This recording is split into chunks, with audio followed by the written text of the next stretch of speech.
Broken things belong in the trash, sweetheart. Broken things belong in the trash, sweetheart. Victoria Kane's voice cuts through the first-class cabin of Platinum Airways Flight 847 like shattered crystal. Her perfectly manicured fingers grip custom titanium crutches, her designer flight attendant uniform hugging every curve of her statuesque frame. Platinum blonde hair swept into an elegant chignon, she stands in the open aircraft doorway staring down at a young black woman seated in 1A. Just like you. Then she drops them. The crutches tumble end over end, flashing silver in the afternoon sun as they plummet 20 feet down to the concrete tarmac below. The sound when they hit is sharp final. Crack. But Victoria Kane just made the biggest mistake of her career. Because that young woman isn't just anyone. She's Zara Cross, daughter of Diana Cross, the billionaire tech mogul who secretly owns the parent company of this very airline. And in exactly 14 minutes, Victoria's entire world will come crashing down harder than those crutches. Before we dive into this story of justice at 35,000 feet, tell me, where are you watching from? Comment your city below, and if this moment made your blood boil like it did mine, smash that subscribe button. Because what happens next will restore your faith in karma. Now let's rewind and see how one woman's cruelty backfired in the most spectacular way possible. The afternoon sun streams through the floor-to-ceiling windows of JFK Airport's Terminal 4. It's 2:47 p.m. on a Thursday, and the first-class check-in area buzzes with the quiet efficiency of luxury travel. Designer luggage rolls across polished floors. Expensive watches catch the light. Credit cards with no limits slide through readers with satisfying clicks. Diana Cross approaches the Platinum Airways counter with measured steps. At 48, she commands attention without demanding it. Her charcoal wool blazer costs more than most people's monthly salary, but she wears it like armor, not decoration. Behind her, moving with careful precision, comes her daughter Zara. 22 years old Zara Cross moves with the grace of someone who has learned to navigate a world not built for her. Cerebral palsy affects her legs, requiring the support of titanium crutches that gleam like modern art. These aren't standard medical equipment.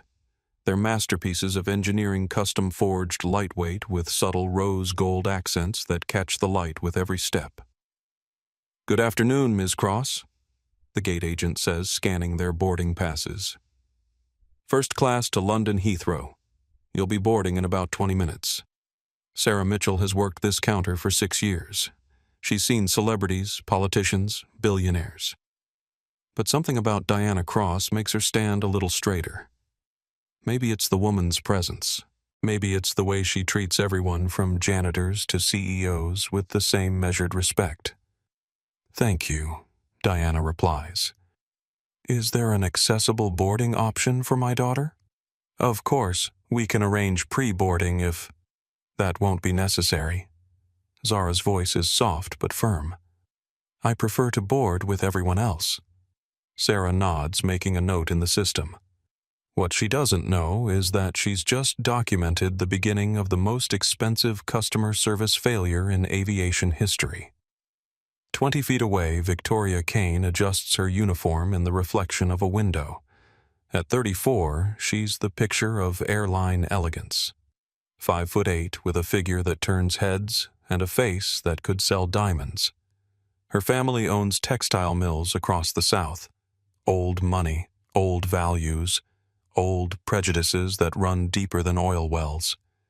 She notices the Cross women immediately, not because of Diana's obvious wealth or Zara's crutches, but because of something else, something that makes her jaw tighten almost imperceptibly. "Marcus," she says to the young man beside her. "Look at 1A and 1B. Marcus Rivera, 28, follows her gaze. He's been flying with Victoria for 2 years, and he's learned to read the subtle changes in her voice. This tone means trouble. What about them?" First-class Victoria's laugh is like ice cubes clinking in a glass.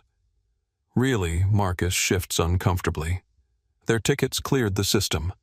Tickets can be faked. Victoria's eyes narrow as she watches Zara navigate around a coffee cart. Medical equipment can be exaggerated. Some people will do anything to get special treatment. Victoria, maybe we should what? Let them make a mockery of our cabin standards. Victoria smooths her skirt, checks her lipstick and her phone's camera. I don't think so. This is the moment. The split second where Victoria Kane chooses cruelty over compassion, where her prejudice overrides her professionalism, where she decides that two black women, regardless of their obvious wealth, their valid tickets, their quiet dignity don't belong in her first-class cabin. She doesn't know that Diana Cross owns 61% of Global Sky Holdings Platinum Airways' parent company. She doesn't know that the merger was finalized just 3 weeks ago, kept secret until the quarterly announcements. She doesn't know that she's about to attack the daughter of her ultimate boss. She only knows what her biases tell her, and those biases are about to cost her everything. Ladies and gentlemen, we're now beginning pre-boarding for Platinum Airways Flight 847 to London Heathrow. Sarah's voice echoes through the gate area. Passengers requiring special assistance. Passengers with small children and our Platinum Elite members may board at this time. Diana looks at Zara. Want to pre-board? I'm good, Mom. Let's wait with everyone else. It's a small moment of independence. Zara choosing normalcy over accommodation. But Victoria sees it differently. She sees defiance. She sees someone who doesn't know her place. The first-class passengers gather near the boarding door. A documentary filmmaker heading to a festival in London. A civil rights lawyer returning from a conference in New York. A businessman with more money than morals. Each of them will become a witness to what happens next. None of them know they're about to watch a woman destroy her own life in real time. Victoria positions herself at the aircraft door like a guard at a palace gate. Her smile is perfect, practiced, predatory. She greets the first passengers with theatrical warmth. Welcome aboard Flight 847. So wonderful to have you with us today. But her eyes keep drifting back to Zara, calculating. Planning. The boarding line moves forward. Families with children first. Elite status holders next. Then the masses of economy passengers shuffling toward the back of the plane like cattle to slaughter. Finally, it's time for first class. Diana and Zara approach the podium. Their boarding passes scan with electronic beeps. Green lights flash. Everything in the system says they belong here. Everything except Victoria Kane's warped worldview. Boarding passes, please, she says, even though they've already been scanned. Diana hands them over with a slight frown. Victoria examines them like a detective studying evidence. Interesting, she murmurs. Is there a problem? Diana's voice carries the authority of someone used to having problems solved quickly. Victoria's smile could freeze champagne. We'll see. And with those two words, she starts a war. She has no idea she's going to lose. The aircraft door stands open behind her. 20 feet of empty air between the plane and the ground. The same gap that will soon swallow Zara's crutches. The same gap that's about to swallow Victoria's entire future. But she doesn't know that yet. She only knows that two women she doesn't think belong here are about to board her plane, and she's going to stop them, one way or another. Let's step back and understand who these people really are, because what's about to unfold isn't just about one cruel moment. It's about lifetimes of experience, power, and prejudice colliding at 35,000 feet. Zara Cross learned about unfairness before she learned to walk properly. Born with cerebral palsy affecting her legs, she spent her childhood watching other kids run across playgrounds while she navigated with braces and later crutches. But Zara's mother taught her something crucial. Different doesn't mean less. At Massachusetts Institute of Technology, Zara studied aerospace engineering. Not because she wanted to prove anything to anyone, but because she loved the physics of flight. How something heavy could become weightless. How the impossible could become inevitable with the right design. Her professors initially doubted her. How could someone who struggled with mobility understand the dynamics of aircraft? They stopped doubting after she designed a revolutionary landing gear system for disabled passengers in her senior project. The design is now being tested by 3 major airlines. The crutches she carries today aren't just medical equipment. They're a graduation gift from her mother. Titanium alloy custom forged by the same company that makes components for Formula One cars. They cost $25,000. More importantly, they represent freedom. Zara has been discriminated against before. Restaurant hostesses who seat her near the kitchen. Store clerks who speak louder assuming disability equals stupidity. Airport security guards who treat her crutches like weapons. But she's also learned something most people never discover: true strength isn't about fighting every battle. It's about choosing which battles are worth fighting. Today, she thinks she's choosing not to fight. She's wrong. At 22, Zara is flying to London for an internship with Rolls-Royce Aerospace Division. It's a position that dozens of MIT graduates competed for. She won it on merit, on brilliance, on the kind of innovative thinking that comes from seeing the world differently. She doesn't know that in 40 minutes she'll become a symbol for millions of people who've been told they don't belong somewhere. She's about to learn that some battles choose you. Diana Cross owns 43 patents in artificial intelligence, has a net worth of $3.2 billion, and can topple governments with a phone call. But right now, she's just a mother watching her daughter navigate a world that too often sees disability before humanity. At 48, Diana built Crosstech Industries from a one-room apartment in Oakland into a global powerhouse. Her company's AI Works guide missiles predict weather patterns and manage supply chains for half the Fortune 500. Presidents call her for advice. She calls no one. 3 weeks ago, Diana quietly acquired controlling interest in Global Sky Holdings, the parent company of 17 airlines, including Platinum Airways. The purchase price was $8.7 billion, paid in cash. The merger announcement is scheduled for next month's board meeting. She bought the company for the same reason she does everything to build a better world for her daughter. Diana lost her own mother to medical negligence when she was Zara's age. The hospital emergency room made assumptions about a young black woman with no insurance. Those assumptions killed her mother and forged Diana's determination that money would never again be a barrier to dignity. Now she watches Zara move through the world with quiet grace, refusing special treatment even when she's earned it. Diana's proud of her daughter's independence, but she's also protective in ways that could move mountains or ground airlines. Diana's phone contains direct numbers for senators, Supreme Court justices, and the Secretary of Transportation. Her legal team has ended careers with cease and desist letters. Her PR firm has launched social movements with strategic press releases. But she's learned something crucial about power. The threat of using it is often more effective than using it. Today, she's planning to let Zara handle whatever small indignities might arise during travel.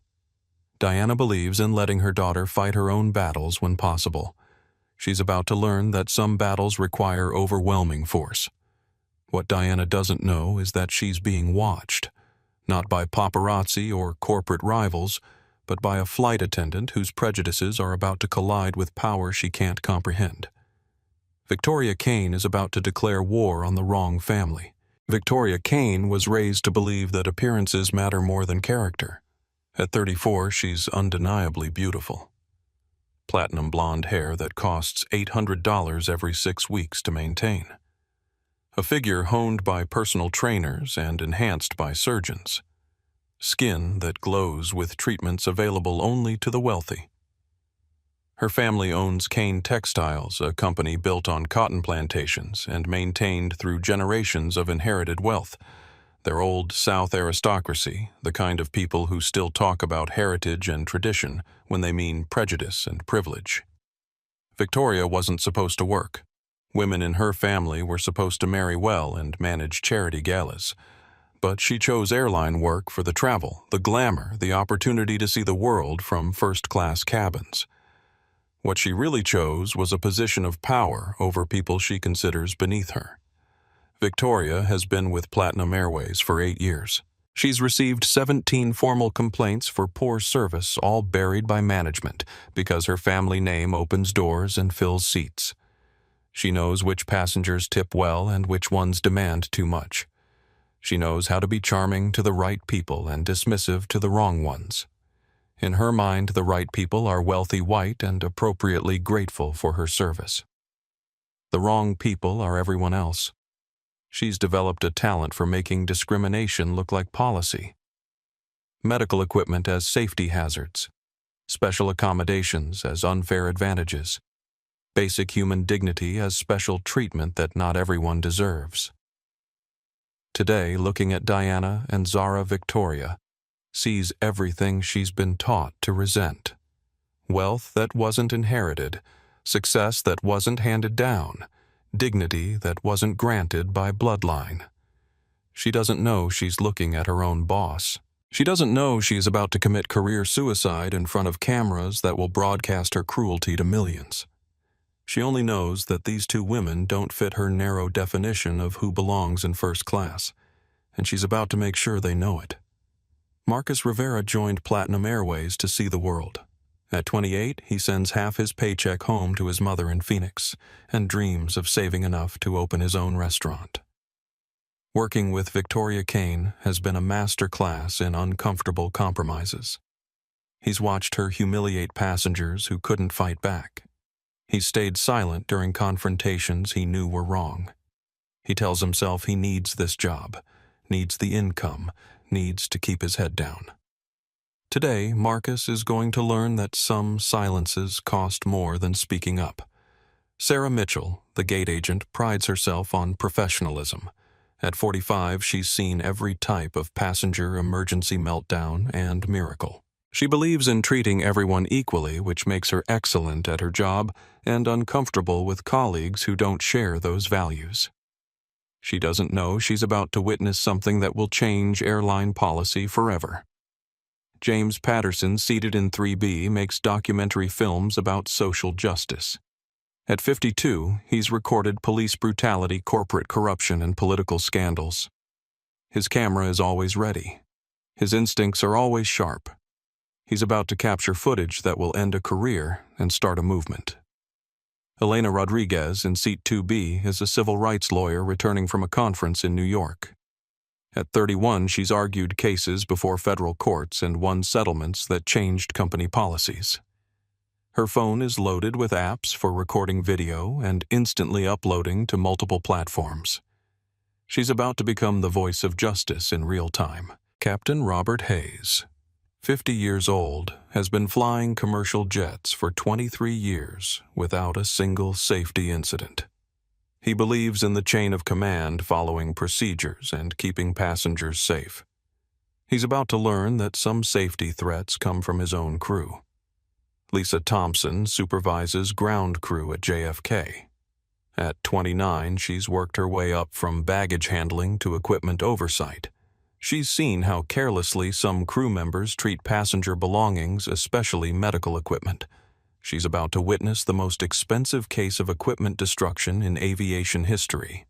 These people don't know each other. They don't know they're about to become connected by one woman's cruelty and another woman's response. They don't know they're about to witness justice delivered at the speed of social media, but they're about to learn that ordinary moments can become extraordinary when someone decides that human dignity isn't negotiable. The stage is set. The characters are in position. The aircraft door stands open, waiting for the moment that will change everything. Victoria Kane adjusts her uniform one final time, checks her reflection in a passenger's phone screen, and prepares to make the biggest mistake of her privileged life. She thinks she's about to put two women in their place. She's actually about to lose her place in the world. The moment Diana and Zara approach the aircraft door, Victoria's demeanor shifts like storm clouds rolling across a clear sky. Boarding passes she demands, even though they've already been scanned twice. Diana hands them over with the patience of someone who's navigated countless microaggressions. Victoria examines them with theatrical scrutiny, holding each pass up to the light, as if checking for counterfeits. These show first class. Her tone suggests this is somehow suspicious. Yes, Zara says quietly. Seats 1A and 1B. Victoria's eyes travel from the boarding passes to Zara's crutches, then back to her face. The calculation is visible predatory. I'm sorry, but I'm going to need to verify these with the gate. We just came from the gate, Diana says, her voice carrying the first hint of steel. They were scanned not 30 seconds ago. Company policy. Victoria's smile could cut glass. We've had issues with upgraded boarding passes that weren't properly processed.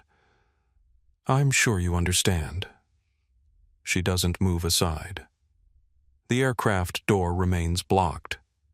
Behind them, other first-class passengers are gathering their patience, beginning to wear thin. Marcus Rivera appears at Victoria's shoulder, his expression uncomfortable. Victoria, the system shows I can read the system, Marcus. Her tone silences him immediately. I'm following protocol. James Patterson, documentary filmmaker, notices the tension developing. His instincts, honed by years of capturing injustice, start tingling. He casually pulls out his phone. Is there a problem here? Elena Rodriguez asks from the boarding line. As a civil rights lawyer, she recognizes the setup, the manufactured delay, the public humiliation, the targeting of someone who appears different. Victoria doesn't even look at her, just verifying ticketing irregularities. Nothing to concern other passengers. What irregularities? Diana's voice drops an octave, a warning sign anyone who knows her would recognize. Medical equipment discrepancies.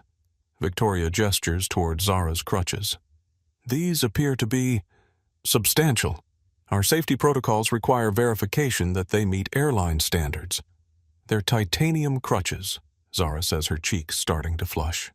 Custom medical equipment. I've flown with them dozens of times. On this airline, on every major airline. Well, this is Platinum Airways. Victoria's voice drips condescension. We have higher standards. The insult hangs in the air like toxic smoke. Other passengers are now openly staring. Some are pulling out phones. The situation is escalating beyond Victoria's control, but she doesn't realize it yet. Sarah Mitchell arrives from the gate counter, having noticed the delay. Is everything all right here? Just checking some equipment specifications, Victoria says smoothly. These crutches appear to exceed our carry-on dimensional limits. Sarah frowns. Medical equipment is exempt from dimensional restrictions. That's federal law. Federal law also requires that all medical equipment be safe for aircraft operation. Victoria's prepared for this objection. These appear to have metal components that could interfere with navigation systems. That's not Sarah starts, but Victoria cuts her off. Are you questioning my safety assessment? The challenge in Victoria's voice is clear. She's using her seniority, her family connections, her carefully cultivated authority to shut down opposition. Diana watches this exchange with growing fury, but she's also calculating. She's learned that sometimes you have to let people reveal themselves completely before you destroy them. Fine, Diana says quietly. What do you need to verify? Victoria's smile widens. She thinks she's won. I need to examine the crutches for safety compliance. They'll need to be surrendered for inspection. Surrendered? Zara's voice cracks slightly.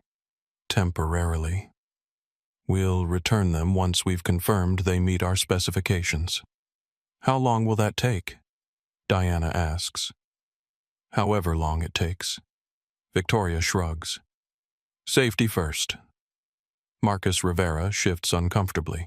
He knows this isn't standard procedure. He's watched Victoria target passengers before, but never this openly, never this cruelly. Victoria, he whispers. Maybe we should call the captain. The captain is busy with pre-flight checks. Victoria snaps. This is cabin crew responsibility. Elena Rodriguez steps forward. Excuse me, I'm an attorney. What you're describing isn't legal under the Air Carrier Access Act. Victoria finally turns to face her eyes flashing. And I'm senior cabin crew on this aircraft. Federal aviation regulations supersede disability legislation when safety is concerned. That's not how the law works, ma'am. Please return to your seat. You're interfering with safety procedures. The gauntlet is thrown. Victoria has now challenged a civil rights lawyer, intimidated a gate agent, ignored federal disability law, and publicly humiliated a passenger in front of witnesses. She still thinks she's in control. James Patterson's phone is now recording openly. Other passengers are doing the same. The hashtag Platinum Shame is about to trend, but Victoria doesn't know it yet. "I'll need those crutches now," Victoria says to Zara, extending her perfectly manicured hand. "I need them to walk," Zara replies quietly. "We have a wheelchair available for passengers with mobility challenges." "I don't use a wheelchair." "Yeah. Well, you'll need to for this flight. The crutches are too much of a safety risk." Zara looks at her mother. Diana's face is stone, but her eyes are volcanic. She gives an almost imperceptible nod. "Okay," Zara says softly, and begins to unstrap the crutches from her forearms. This is the moment Marcus Rivera realizes he has to choose between his job and his conscience. "Victoria, this isn't right. Marcus, please escort this passenger to a wheelchair and help her to her seat." "No." The word hangs in the air like a gunshot. Victoria turns to stare at her colleague. "Excuse me, I said no. I won't be part of this. Then you can explain your insubordination to human resources. I'll explain it to whoever wants to listen." Marcus pulls out his own phone and starts recording. "I'm documenting my refusal to participate in disability discrimination." Victoria's perfect composure cracks slightly. She's losing control of her crew, her passengers, and her narrative. But she doubles down the way bullies always do when cornered. "Fine. I'll handle this myself." She reaches for Zara's crutches. The first physical contact is what transforms this from uncomfortable confrontation to assault. The moment Victoria's hands touch the crutches while they're still strapped to Zara's arms, she crosses a line that can't be uncrossed. "Please don't," Zara says. "Safety first." Victoria repeats, pulling harder. Diana Cross has seen enough. "Take your hands off my daughter." Her voice carries the authority of boardrooms where billions are decided, of negotiations where countries' fates hang in balance. It's not loud, but it cuts through the chaos like a blade. Victoria looks up at Diana for the first time, really looks at her. Designer clothes that cost more than Victoria's monthly salary. Jewelry that sparkles with old money elegance. The bearing of someone used to having her orders followed immediately. For a second, Victoria hesitates, but her prejudice overrides her self-preservation instinct. "Ma'am, please don't interfere with safety procedures."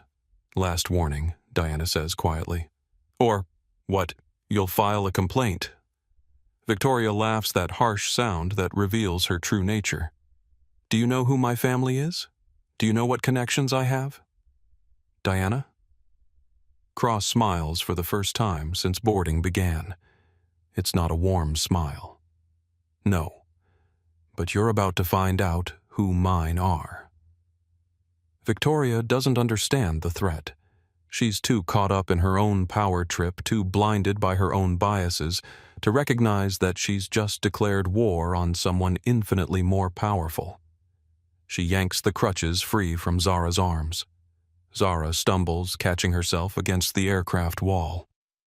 The small gasp she makes, part surprise, part pain, is captured by 6 different phones now recording the scene. Victoria holds the custom titanium crutches like trophies, her smile triumphant.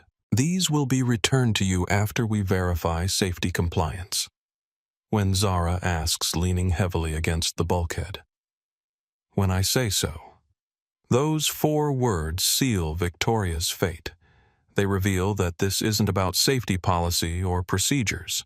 This is about power, about a woman who enjoys humiliating others, about cruelty dressed up as authority. Elena Rodriguez is already typing on her phone. witnessing disability discrimination on Platinum Air Flight 847. Crew member has seized passengers' medical equipment. Disability rights air travel. The tweet will have 10,000 retweets within an hour.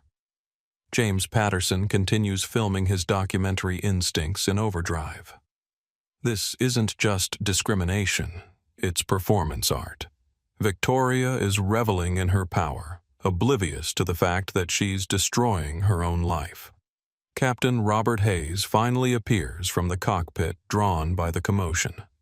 "What's the delay?" he asks Marcus. "Sir, we have a situation with—" "Everything's fine." Captain Victoria interrupts smoothly. "Just a minor equipment verification. We'll be boarding momentarily." Captain Hayes looks around at the passengers filming at Zara, leaning against the wall at the tension thick enough to cut.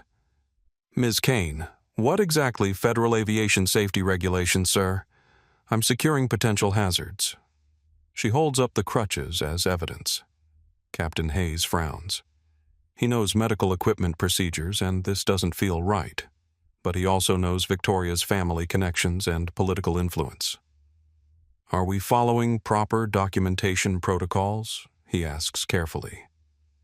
"Absolutely, sir. Everything by the book. But there is no book for what Victoria is doing. There's no regulation that allows confiscating medical equipment from passengers who've already been cleared through security. There's no safety protocol that permits humiliating disabled travelers for entertainment. There's only prejudice dressed up in the language of authority." Captain Hayes nods reluctantly and returns to the cockpit, not wanting to deal with the political fallout of challenging Victoria's family connections. His failure to intervene will cost him his job within the week. Victoria turns back to Zara with renewed confidence. "Now then, let's get you seated. Marcus will help you with the wheelchair." "I told you," Marcus says firmly, "I won't participate in this." "Then you're terminated, effective immediately." "Actually," Diana says quietly, "he's not." Victoria spins toward her. "Excuse me, you don't have the authority to terminate crew members during flight operations. That requires captain approval and union notification." For the first time, Victoria realizes she might be dealing with someone who knows airline operations better than she does, but she's too deep in now to back down. "Are you an aviation expert, ma'am?" Diana's smile returns. Among other things, she doesn't elaborate. She doesn't need to. Victoria will learn exactly what other things very shortly. "Well, expert or not, you don't give orders on my aircraft." "Your aircraft." Diana's voice carries amusement now. That's interesting phrasing.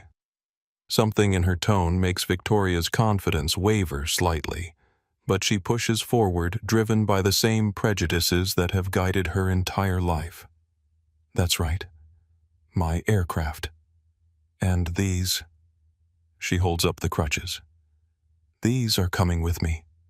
She turns toward the open aircraft door, custom titanium crutches in hand. 6 phones are recording. 17 passengers are watching. Marcus Rivera is documenting everything for employee protection. And Diana Cross is making a mental list of everyone who will be unemployed by dinner time. Victoria approaches the gap between the aircraft and the jet bridge. The ground crew below is preparing for departure. It's a 20-foot drop to the concrete tarmac. She looks back at Zara, then at Diana, then at the gathering crowd of witnesses. And Victoria Kane makes the decision that will end her career, her reputation, and her family's acceptance. She smiles that cruel smile one more time.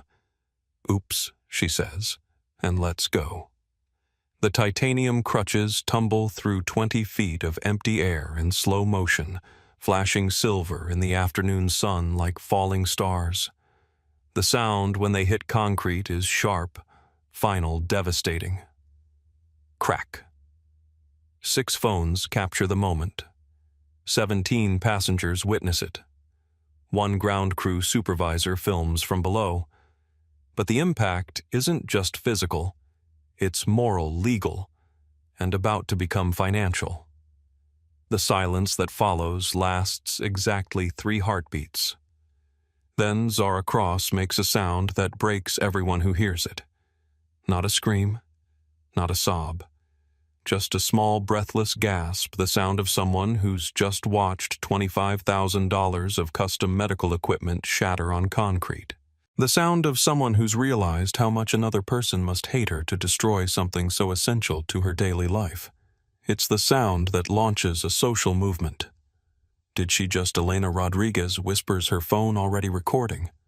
Oh my God, breathes James Patterson, his documentary filmmaker instincts capturing everything in 4K clarity.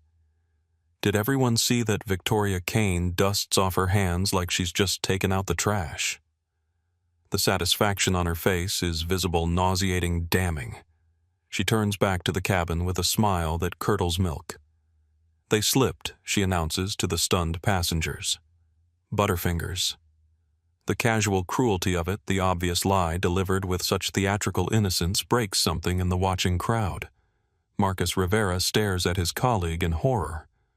Victoria, what did you just do? I disposed of a safety hazard. She adjusts her uniform with theatrical precision. Now shall we get everyone seated so we can depart on time? Down on the tarmac, Lisa Thompson, ground crew supervisor, stands frozen beside the shattered remains of the Crutches. 29 years old, she's worked aircraft servicing for 8 years. She's seen baggage handlers throw guitars, laptops, and suitcases. But she's never seen cabin crew deliberately destroy a passenger's medical equipment. Her phone is already out filming the wreckage. Titanium pieces scattered across wet concrete, rose gold inlays glinting in broken shards. What were once masterpieces of engineering are now expensive debris. Jesus Christ, she whispers to her video. Flight attendant just threw these out the door. Custom crutches? Had to cost more than my car. She uploads it immediately to TikTok with hashtags. Platinum Airways Disability Discrimination Crutch Gate Witnessed. The video will have 2.3 million views by midnight. Back in the cabin, Diana Cross stands motionless. The rage filling her isn't hot, it's absolute zero. In the business world, she's known as the smiling shark. She doesn't scream when angry. She smiles. And when Diana Cross smiles like she's smiling now, companies collapse. But she's also a mother, watching her daughter's dignity being shredded as thoroughly as those crutches. Mom, Zara's voice is small, confused. She's leaning heavily against the aircraft wall, all her weight on her left leg. Mom, what happened? Where are my crutches? Diana's face transforms instantly when she looks at her daughter, soft, protective, loving. But when she turns back to Victoria, the mask returns. You, Diana says quietly, have just made the biggest mistake of your life. Victoria laughs, that harsh barking sound that reveals her true nature. Sit down, lady, or do you want to join your daughter's toys on the tarmac? The insult hangs in the pressurized air like poison gas, calling custom medical equipment toys, calling human dignity disposable. Elena Rodriguez has heard enough. Her fingers fly across her phone screen. Thread. Witnessing horrific disability discrimination on Platinum Air Flight 847. Crew member just threw passengers' custom crutches off the plane. Estimated value, $25K. This is criminal. 112 Disability Rights Air Travel Justice. She tags every disability rights organization she knows, every news outlet in her contacts, every legal advocacy group that fights discrimination cases. The first retweet comes within 17 seconds. James Patterson's documentary training kicks into overdrive. He switches his phone to live stream, speaking quietly to his followers. I'm on Platinum Airways Flight 847, and I'm witnessing something unbelievable. A flight attendant just destroyed a young woman's medical equipment, threw custom crutches off the plane. The cruelty is... it's stunning. I'm going to document everything that happens next. His stream attracts viewers immediately. Comments start flooding in. This can't be real. Sue them into bankruptcy. Get her name. Where is the captain? The comment about the captain is prescient. Where is Captain Robert Hayes? Why isn't he intervening? Marcus Rivera makes a decision that will save his career and restore his dignity. He pulls out his employee phone and starts recording official testimony. This is Marcus Rivera, employee ID 847291, documenting my refusal to participate in disability discrimination. Senior flight attendant Victoria Kane has destroyed a passenger's medical equipment and is preventing boarding based on what appears to be racial and disability bias. I am officially reporting this incident to union representatives and requesting immediate intervention. His video includes Victoria in the background, her cruel smile still visible as she blocks access to the cabin. Victoria finally notices all the phones pointed at her. For the first time, her confidence wavers. "Excuse me, recording is not permitted without crew consent." Actually, Elena Rodriguez says standing up in the boarding line recording is absolutely permitted in public spaces when documenting illegal activity. Which this is. What illegal activity? Victoria's voice rises slightly. Violation of the Air Carrier Access Act. Destruction of medical property. Discrimination based on disability. Should I continue? I don't know what you think you saw. We all saw it. Elena gestures to the crowd of passengers, all with phones out, all recording. You threw medical equipment off this aircraft. You called it toys. You're preventing a disabled passenger from accessing accommodations she's legally entitled to. James Patterson's live stream is gaining viewers exponentially. The viewer count climbs from dozens to hundreds to thousands as people share the link across social platforms. This is going viral, he narrates quietly. Whatever happens next is going to be seen by millions. Down on the tarmac, Lisa Thompson has been joined by 3 other ground crew members. They're all filming the wreckage, all uploading to their social media accounts. "Look at this shit," one of them says to his camera. "Flight attendant threw this down here like garbage. These are somebody's legs, man. This is how they walk. And she just destroyed them." The ground crew perspective. Blue-collar workers who understand the value of equipment, who know what it's like to have your tools damaged by someone who doesn't understand what they mean to you, adds another layer to the social media explosion. Ground crew. Seas begins trending as airport workers across the country share stories of witnessing discrimination from cabin crew. Back on the plane, Victoria is starting to realize she may have miscalculated. But she's too proud, too entitled, too convinced of her own superiority to back down. "Ladies and gentlemen," she announces to the cabin, "we need to board quickly so we can depart on time. Please take your seats immediately." "No," Diana says quietly. It's just one word, but it stops Victoria cold. "Excuse me, I said no. We're not boarding. We're not departing. We're not moving until you explain to my daughter why you destroyed her medical equipment." Victoria's face flushes. "Ma'am, you don't give orders?" "Oh, but I do." Diana's smile widens. "You have no idea who you're talking to." "Do you?" For the first time, genuine uncertainty flickers across Victoria's features. She's starting to sense that Diana Cross might not be the ordinary passenger she assumed. "I don't care who you think you are. You should." Diana's voice drops to a whisper that somehow carries to every corner of the aircraft. "Because in about 30 seconds you're going to care very much." Diana pulls out her phone. Not to record, not to post on social media, not to call a lawyer. She calls the president of Global Sky Holdings. The number connects directly to his personal line, bypassing assistants, secretaries, and gatekeepers. Because Diana Cross doesn't wait for anyone. "Richard." It's Diana. The conversation is brief. 3 sentences. Diana's voice is calm, conversational, devastating. "I'm on one of your planes. Flight 847. Your crew just destroyed my daughter's medical equipment and called her a racial slur." She hangs up. Victoria stands frozen, having heard only Diana's side of the conversation, but something in the woman's tone makes her stomach start to knot. Who? Who did you just call? Diana doesn't answer. She doesn't need to. Because 30 seconds later, every crew member's radio crackles to life simultaneously. Flight 847 crew. This is Corporate Emergency Command. You are to cease all operations immediately and await special instructions. Do not repeat. Do not proceed with departure procedures. Victoria's face drains of color. Corporate Emergency Command only activates for hijackings, terrorist threats, or situations that threaten the company's survival.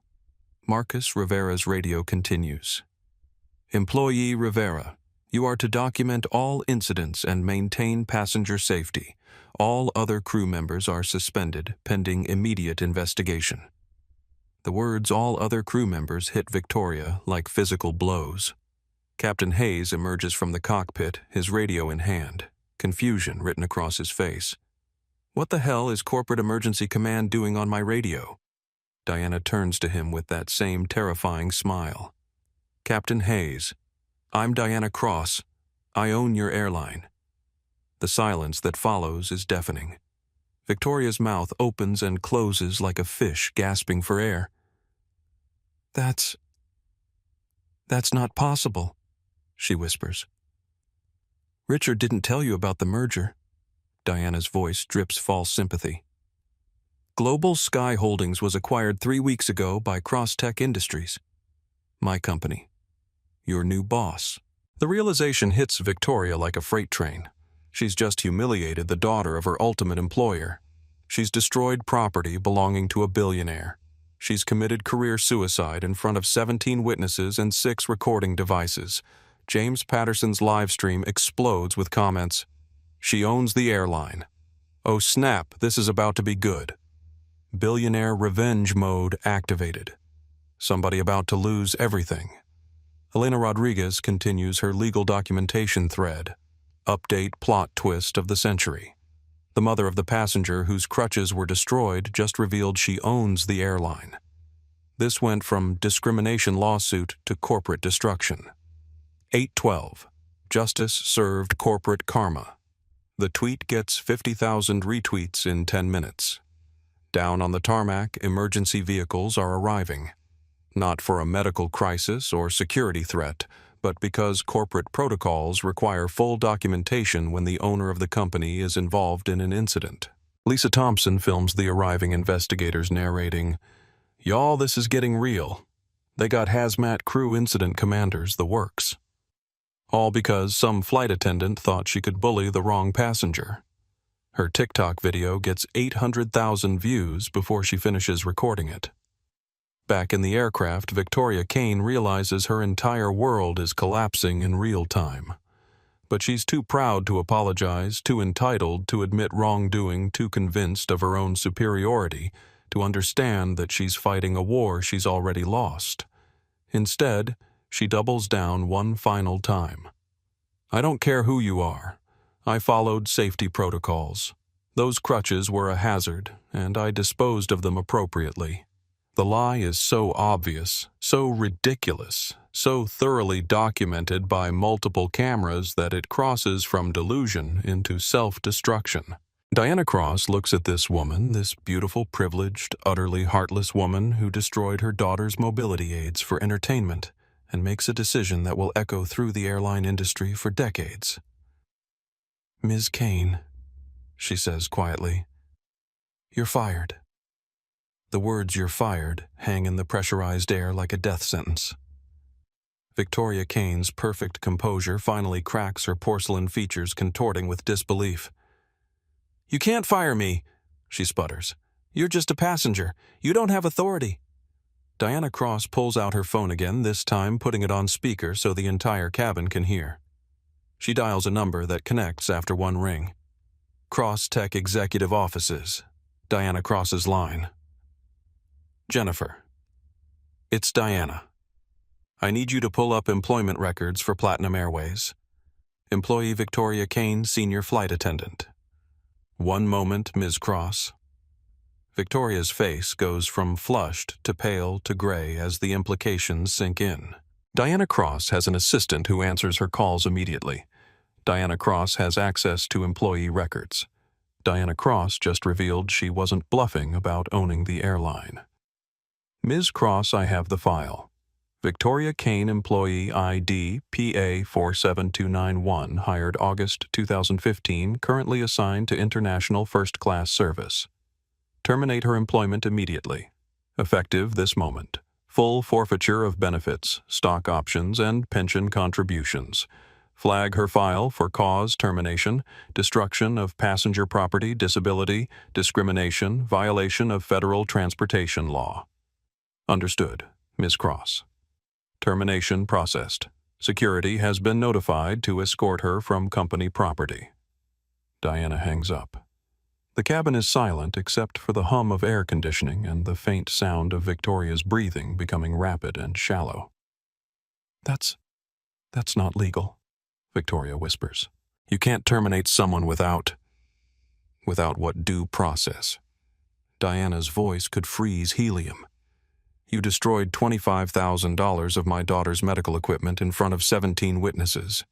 You called it toys.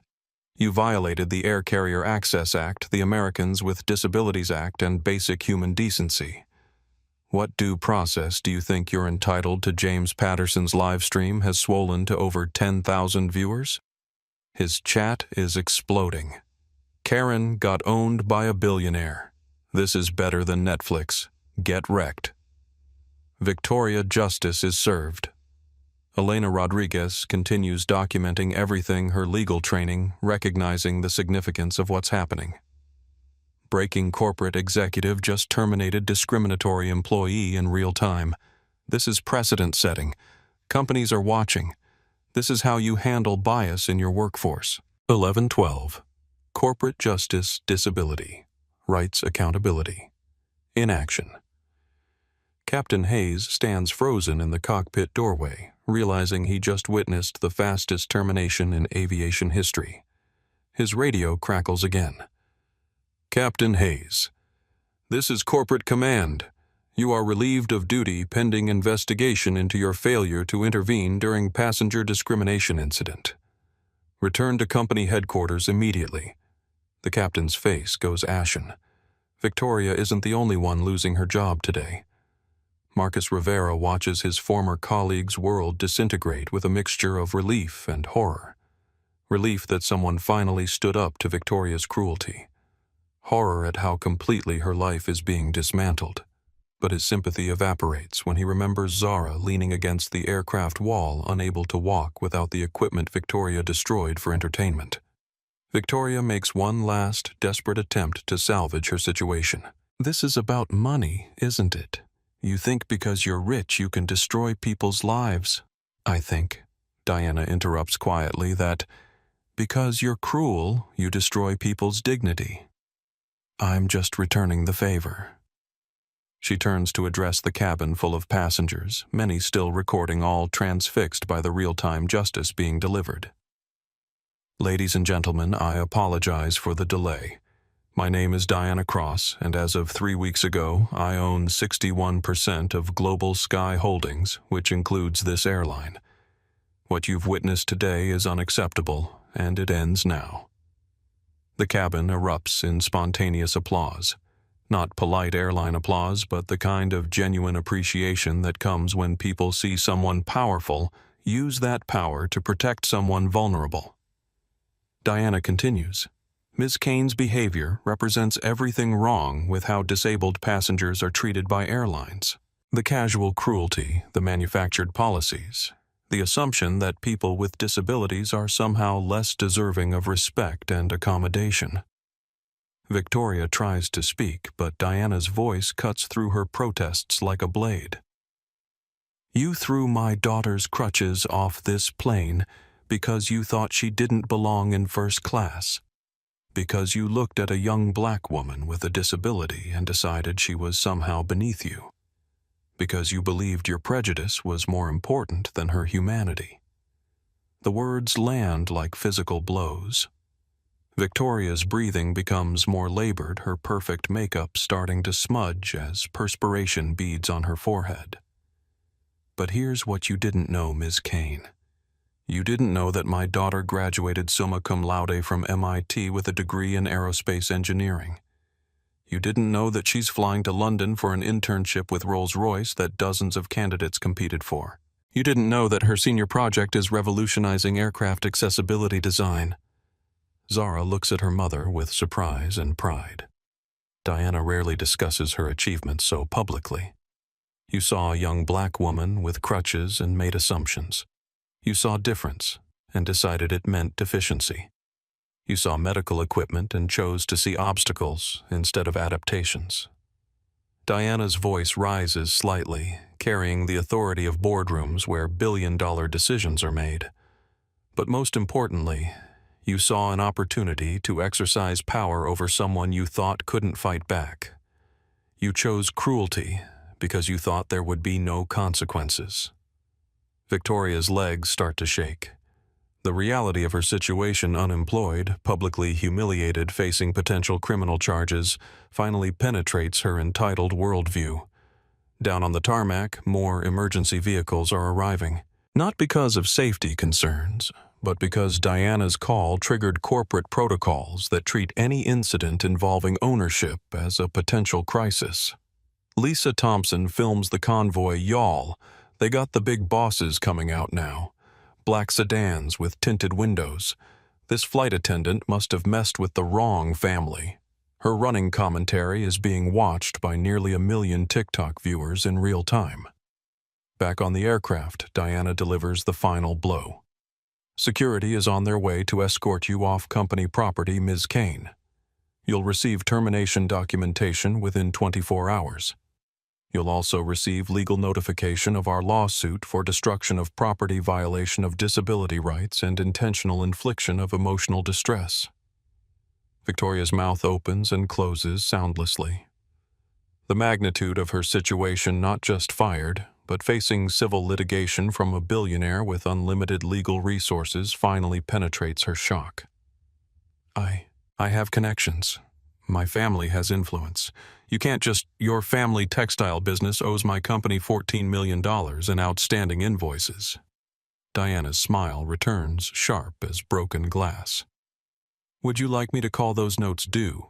Because I can end your family's company with the same phone call that ended your career. The threat hangs in the cabin air like smoke from an explosion. Victoria realizes she's not just lost her job, she's potentially destroyed her entire family's livelihood by attacking the wrong person's daughter. Elena Rodriguez adds another thread to her viral Twitter documentation update.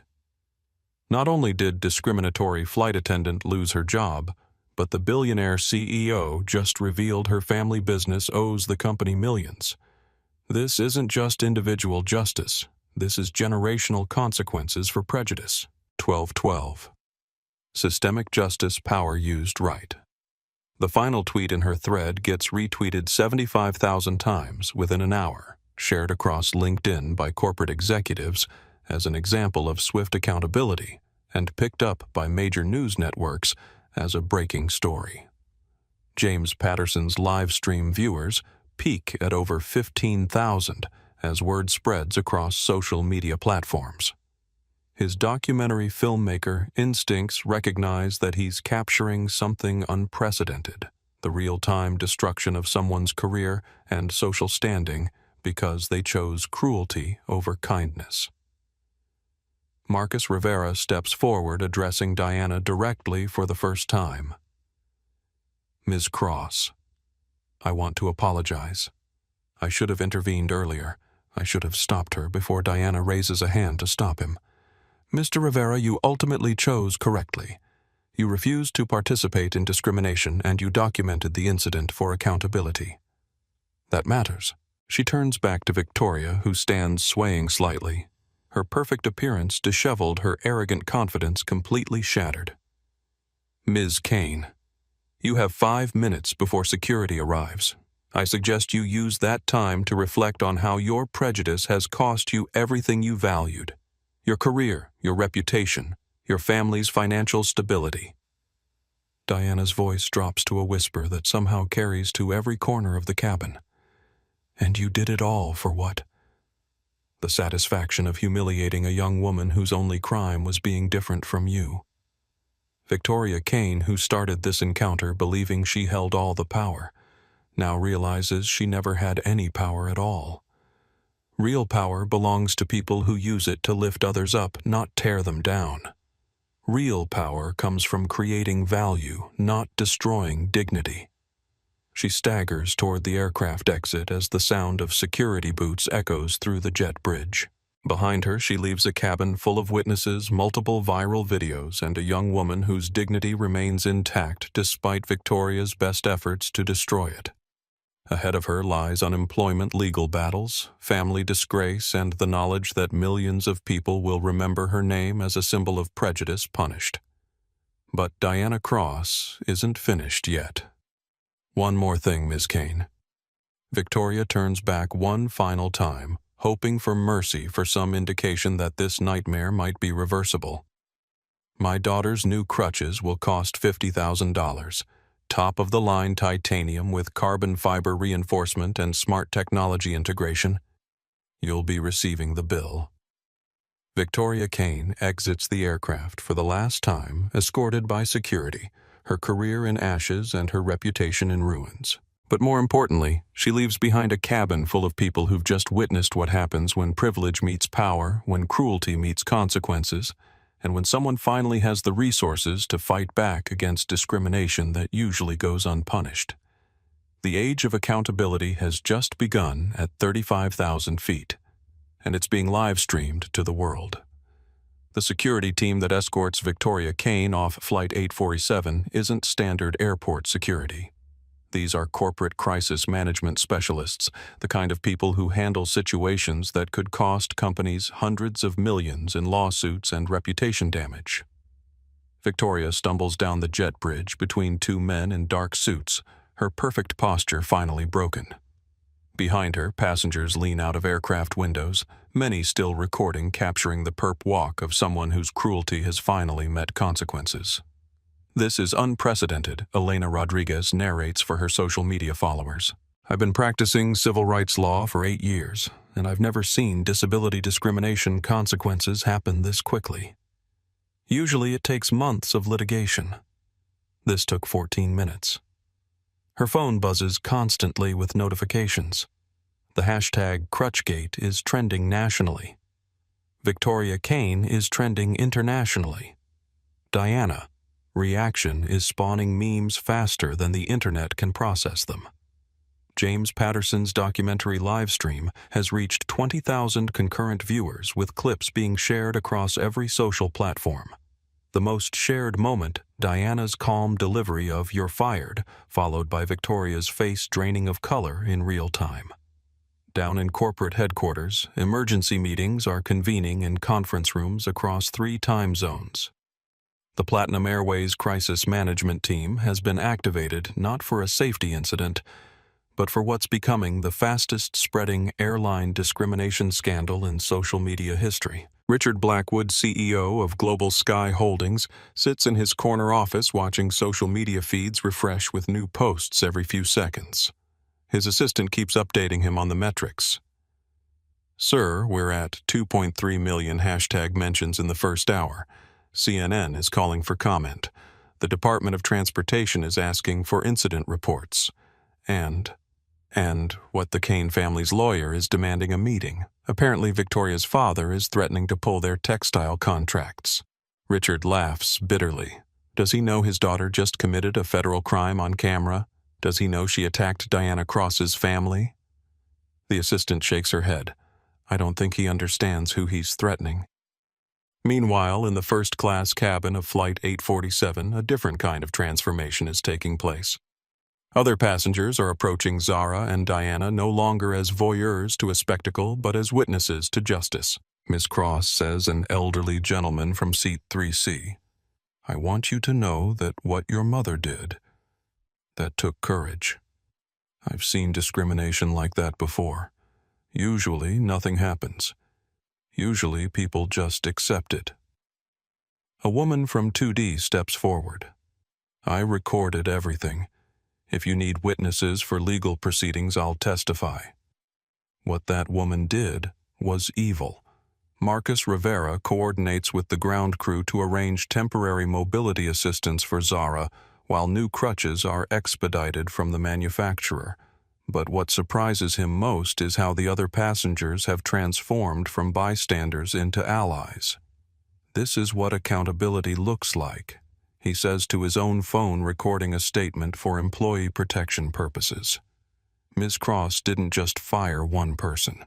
She sent a message to every airline employee who thinks they can discriminate without consequences.